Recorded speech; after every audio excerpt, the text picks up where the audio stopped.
Imagine you could get a fine of up to $1 million and 20 years in prison for supporting a boycott. Well, under the guidance of AIPAC, Congress is considering a bill which will do just that.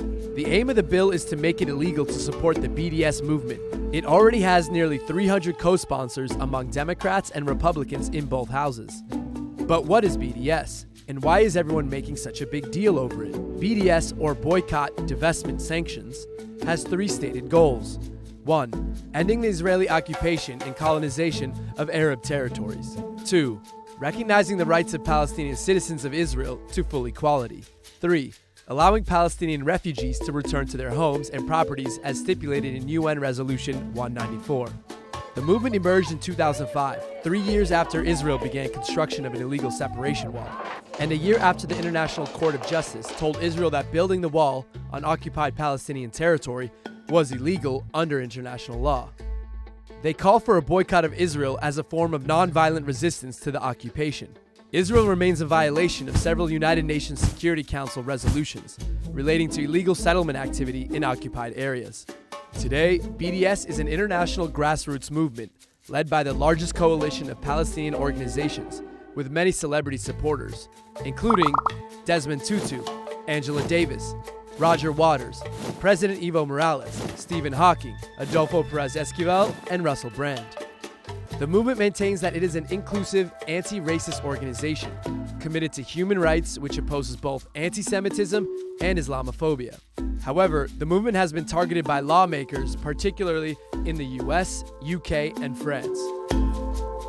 Israel claims BDS is anti-Semitic and wants to destroy the Jewish state. In the past, anti-Semites boycotted Jewish businesses, and today they call for the boycott of the Jewish state. What's strange is even Jewish groups support the movement, but many politicians seem to be buying it, especially in the US.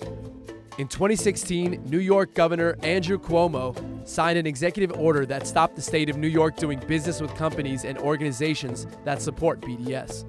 In the US alone, a total of 21 states have passed laws against working with companies that are involved in the BDS movement.